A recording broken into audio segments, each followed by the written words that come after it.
What is up, guys? Pat here with BleepinJeep. Today I'm going to give you an update on our 1-ton build. Some of you guys have been asking about it, so I figured I would just give you a walk around, take you through some of the processes that we've done, and show you some of the progress that we've made. I'm going to hit on some key points on everything that we've done, but I'm not going to go too in depth because that would just be way too long a video. If there's anything in particular that you want to see, drop it in the comments and we'll put out a full-length video on it. If you don't know about the Llamazeen, this is our 2004 TJ Rubicon. We got a smoking hot deal on it because it was a salvage title. We knew we were going to be cutting on it and destroying it and eventually smashing it into rocks. So there was no point in getting a nice $15,000 to $18,000 Rubicon to do that too. This is exactly what we did to get to this point, and you can do this too. So the first thing that we did, since you guys have seen the Llamazeen, is weld the tubes. I think where we left you off, we had just put the truss and we had mocked up the truss and the full hydro mount. And we've since removed the full hydro mount because we're gonna put gears in this thing, and that's just gonna make everything a lot easier, a lot smoother. Why would you want to weld the tubes? Well, all of your suspension, your control arms, your track bar if you're gonna run a track bar, coilovers, everything is attached to the tubes. Now, when you're running huge tires and big power, these tubes can spin inside the chunk. So your wheel will hook up and the tube will spin, and that is gonna cause havoc on everything we just mentioned. You're gonna have a bad day. So some things to remember when you're welding the tubes. We actually stood ours up. We hung it from our engine hoist, our little shop crane, and that made it a lot easier. That way we were able to get a nice flat weld, and we weren't running any downhill or uphill welds. One more thing about this tube, when you weld this tube, you're gonna peen it when you're done. And you're gonna take a peening hammer and just tap, tap, tap, tap, tap all the way around. I've heard some guys say that they do that. Some guys say they don't. Some people like to post heat it. So you can add, once you're welded here, you can heat it back up and then wrap it with a blanket. But all we did was weld it and wrap it with a blanket. I know a few guys who have had success like that, so we're willing to try it out. Next thing we did was place our truss on the axle. And Barnes gives you great instructions on how this truss is supposed to go. When the truss is like at 0 degrees, your caster is supposed to be at, I think, like between 5 and 8 degrees. So that's where this little jobby comes in. Nice. Super simple, very easy to use. Very handy. The next step was setting up our 4-link. So once we had the truss on the axle, we slid it under the Jeep. We got these brackets from Barnes 4-wheel drive. Awesome, awesome stuff, guys. These lower control arm mounts are angled to point towards the frame. And so when you take your frame mount, you want to direct it right at that lower control arm mount. Same goes for your uppers. You want all of your stuff pointing at each other so that the Hind lines up directly in the center of the bracket. You can use a piece of string, you can use tape. Honestly, I eyeballed it and it worked out pretty good. There are some kits on the internet that you can buy to take all the guesswork out of this. All you ever hear is, you can't run a 4-link under a TJ or a Jeep because of the packaging. It's just so difficult to package.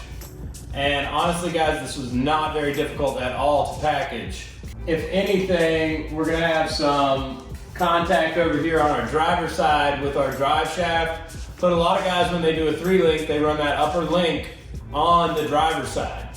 I know a lot of guys that are running the upper link now on the passenger side. My buddy Dakota Houchin, if you're not following him, he's an awesome dude, and he's also building the Jeep TJ truck. We decided if we're gonna run one on the driver's side, we could run one over here. A lot of people say you're gonna get hung up on your starter. Absolutely not. We're not even close to the starter. To alleviate even more issues, we're gonna add some 1-inch motor mounts and a 2-inch transmission cross member. So that's gonna bring our transmission and transfer case up 2 inches. And that's gonna allow us to run a flat belly skid.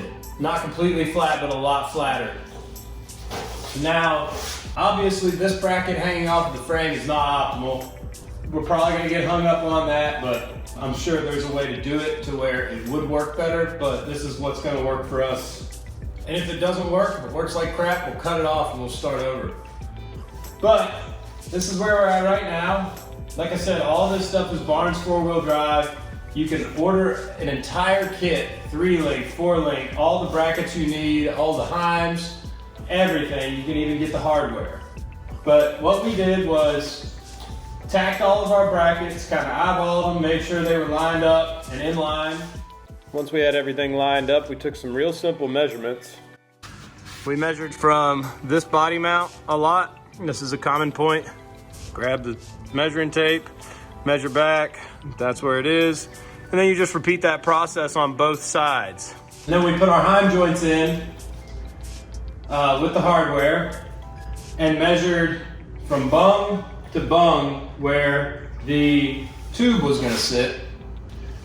And then we cut some PVC. If you haven't heard this already on the internet, and I'm just assuming that you are a first-time listener and this is your first 1-ton swap like this is for us, all the information that I have gathered says use plastic. A lot of guys say use duct tape. Don't use duct tape, guys. Use hose clamps. What you're gonna do is cut this PVC and give some relief cuts in it. Put your hose clamp all the way as far as you can to the end, and that's gonna grab your bung. You just wanna crank down on these hose clamps as tight as you can. I actually had one back out on us, and that was a real pain. Here's our first lower link, and this is why I use plastic. So you can see how much shorter that is, a good 6 or 7 inches at least. And we gained the extra length here by moving these brackets back on the frame and moving the axle forward a little bit. Now to move the axle forward, we raised our stock radiator 1 inch, and that gave us clearance. We also had our upper control arm link mounts spaced out at about 11 inches in between them. When they were spaced out at 11 inches, they were hitting the radiator hose, and we just weren't getting what we wanted at full stuff. We weren't getting the stretch that we wanted. So by pulling the uppers in, we were able to move the axle forward and raising the radiator 1 inch. I don't know at this point if that was necessary because we pulled the control arms in, but we have plenty of clearance on everything. We're not getting into any pulleys, we're not getting into the motor, we're not getting into the oil pan. It flexes and it works really awesome right now. So let's see, welded the tubes, placed the truss, placed the axle underneath the Jeep, mocked it up. Today we ordered our aluminum lowers from Wide Open Design, and we got some DOM from them as well for the uppers. I think for both uppers, we paid like $23. So really couldn't pass that up. That was a great deal for us. Saved a lot of headache instead of going out and buying a whole stick of DOM. We literally got what we needed from them. Great guys to work with. Super informative. If you haven't watched any of their videos, they are buggy guys, but they have got it down for sure. So, suspension. What's gonna make all this stuff spring? Right here, we're gonna run a Fox 2.0 14-inch coilover with bypass. Now, we could mount a coilover mount right here on the truss and run it up, straight up on a hoop. Or we could do this and put a plate on top of this bracket, which is gonna make this bracket super strong. Tie it into the truss right in here and run our coilover mount right here. Coilover bracket, tab, yeah, whatever you wanna call it. And so we'll run our tabs right off of this control arm mount up to a hoop or a tower. We're really undecided on that right now, but that's how we're gonna run it. So that's where we're at right now with the Llamazeen, guys. We're gonna cut some DOM for our uppers, and we'll do our aluminum links when they get here. Start burning things onto the frame, all these brackets, and yeah, that's where we're at. as of today with the Llamazeen, we've got some 538 gears and a Detroit locker that we're gonna stuff into the front of this thing.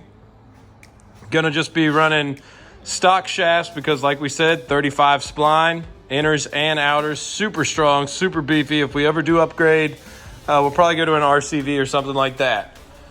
And then as far as the hub, selectable hub, we will not have one. It will be a drive slug.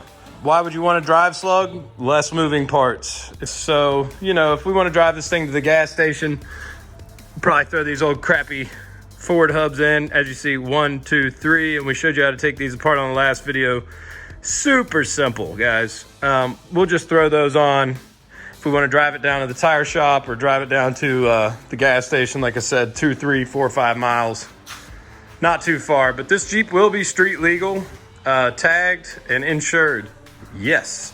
Okay, let's see. What else is going on with Llamazeen stuff? Oh, our PSC full hydro. All that jazz came in. We got this monstrous box of stuff, hoses and orbital valves and fittings and tie rod ends and pumps and all kinds of goodies, guys. Reservoirs, coolers. I'm not gonna take it all out because it's just gonna collect dust once I do, but that's gonna be awesome. We'll have videos on how we put all that stuff together. This is gonna be one of the next projects that you see from us, guys. This is the Barnes 4-wheel drive high steer kit. And what this does is it mounts to your knuckles. This 1-inch bolt goes through, the arm sits on there, really nice. Barnes stuff is just super quality, guys. I cannot say enough good things about it. Had a lot of good luck with it. Everything fits right, and well, everything fits really snug. I will give you a tip. We were having some trouble getting these Hind Joints in.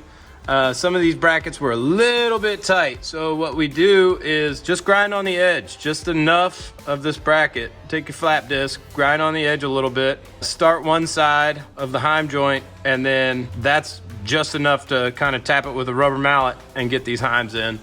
But super tight, you'd rather have it tight than loose. And yeah, like I said, everything just fits together really awesome.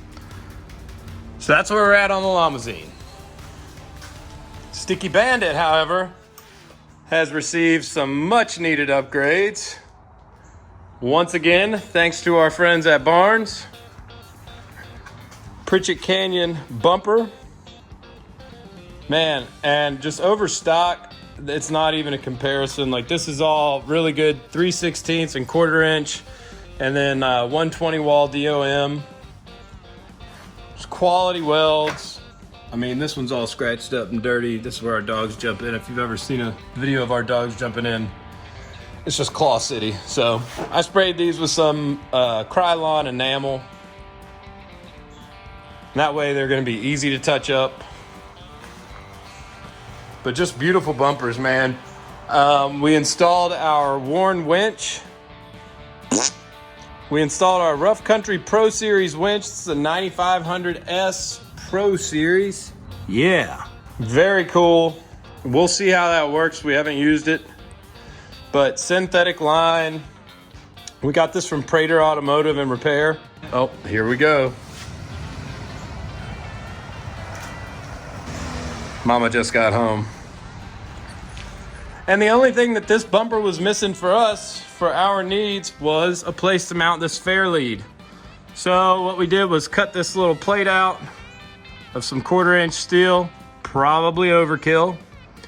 Welded in there with some real nice boogers, cut our holes, and that's gonna work really nice for us. Looks cool, it matches, doesn't stick out from that bumper any.